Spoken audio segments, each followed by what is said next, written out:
Robert បើសិនជាយើងចង់ឲ្យអក្សររបស់យើងនេះស្ថិតនៅខាងស្ដាំនៃกระดาษហើយវានៅត្រឹមកណ្ដាលបែបនេះតើយើងត្រូវធ្វើវាដូចម្តេចអញ្ចឹងបើចង់ដឹងចូលមកទស្សនាវីដេអូនេះទាំងអស់គ្នា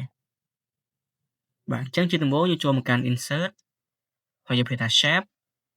ហើយយក tick box តើមកយើងគូសទៅលើវាមកតើមកយើងធ្វើការសរសេរអក្សរដែលយើងចង់សរសេរយើងផាសអក្សរនេះចូលចុះបាទ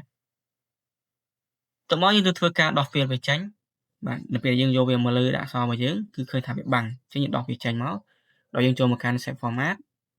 ហើយយក save fill ត្រង់កន្លែងនេះយើងយក no fill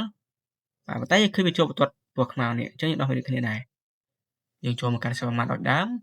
save outline ហើយយក no outline តើមកយើងធ្វើការអូសមកដាក់នៅខាងស្ដាំរបស់យើងបែបនេះប៉ុន្តែវាអក្សររបស់យើងគឺនៅខាងឆ្វេងនៅឡើយអញ្ចឹងមកចង់វានៅកណ្ដាលអូខេយើងចូលមកកាន់ home វិញមកហើយយើងយក align center ដើម្បីអក្សររបស់យើងស្ថិតនៅចំកណ្ដាលបែបនេះហើយយើងអាចសេរីទិសដៅរបស់យើងទៅទីតាំងកន្លែងណាក៏បានដែរអត់បញ្ហាទេបាទហើយធ្វើការផ្លាស់ប្ដូរ font វាទៅតាមចំណង់ចំណូលចិត្តរបស់យើងមកអញ្ចឹងវីដេអូនេះមានតែប៉ុណ្្នឹងទេសូមអរគុណសម្រាប់បងប្អូនដែលចង់ចេះកុំព្យូទ័រកម្រិតដំបូងសៀវភៅនេះគឺស័ក្តិសមបំផុតសម្រាប់បងប្អូនទាំងអស់គ្នាចាប់អារម្មណ៍គ្មានពាក្យថាចង់រៀនឬឆាតចូលពេក